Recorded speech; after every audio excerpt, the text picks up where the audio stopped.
Tell us a little bit about Alex Waxman and the taping for the deal. Incredible story. I mean, his background, and he spent 10 years at Goldman Sachs, and he basically ran a $30 billion fund in which they can invest in any asset class, which really gave him a competitive advantage. He's now brought that over when he co-founded Sixth Street 2009.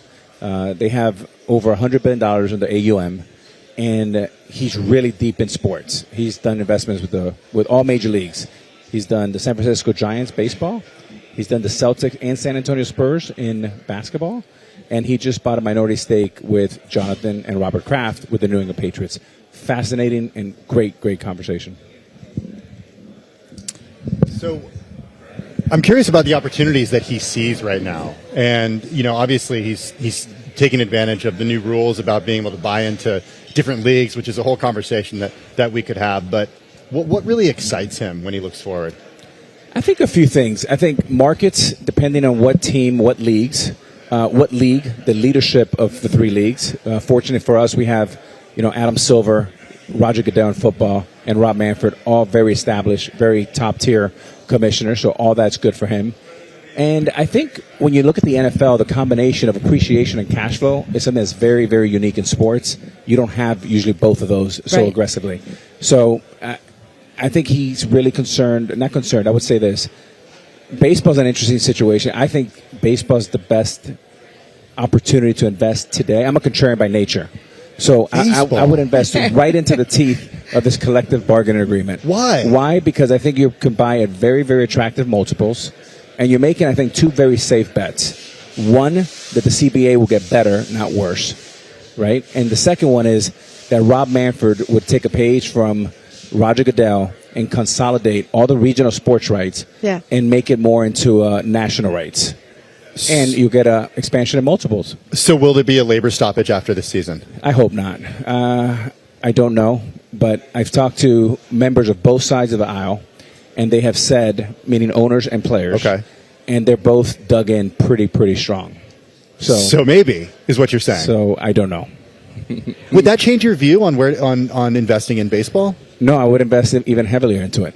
Because as you have more noise, as we've seen in the public markets the last couple of days, you have volatility. Yeah. Where you have apprehension, I think you have opportunity.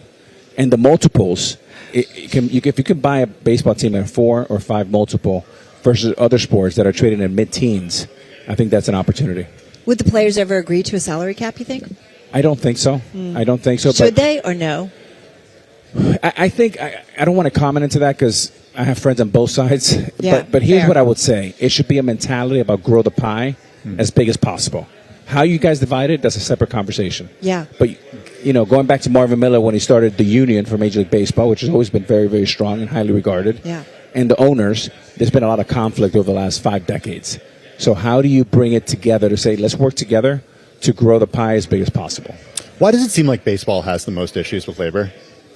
I think it has a lot Am I right with that assessment? Oh, yeah. I mean, the history is very strong. Marvin Miller was the head of the union. He started it.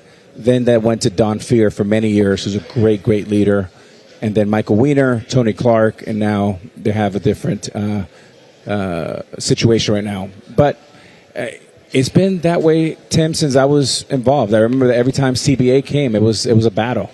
And somehow or another, you figured it out. But I will say that this is the most important year for baseball and labor talks in the history of the sport because of how many attractions we have out there between Netflix, YouTube, Bloomberg, you name it. There's just more assets that everyone's fighting for the consumer. So do you think about the collective bargaining differently now that you're an owner of a sports team? That's a great question. I think overall, like 90% of my thoughts are still the same, is you want the sport to be healthy. You want it to grow. Yeah. You want it to collect more fan base. And you want millions of people watching every day because it is a great sport. And the World Series this year showed us that when you have the right product, you have the right market, you have the right superstars in Vladimir Guerrero Jr. and Shohei Ohtani, that you had 53 million people watching when you include the U.S., Canada, and Japan. Which is pretty incredible. Baseball still works. Yeah. And when there's a lot of noise, there's a lot of opportunity. So when you talked about, you're right. sports is vying for all of our attention with so many other things. So when you think about investing, how do you think about, like, how does that play into where you want to commit some money? Well, you want to moat, right? Think about this. Take the NBA. If you're a real estate investor and there's only 30 beachfront properties in the entire world, Yeah. boy, you would do anything to own one of those. So scarcity is a big deal. When you look at the TV deal that just was signed, 11 years, won the first year of 11 years for $77 billion, that's something that is easy to underwrite, easy to understand. So you like to invest into that, you know. And then when you think about the global growth in the NBA, 20 years ago, there's probably less than 3% of the league was global athletes, meaning born outside of the U.S. Today, that number's ballooned to 35%, right? When you look at Europe, second most popular sport in Europe, the NBA, basketball, and is a $45 billion annual business, and we only own 1% of that.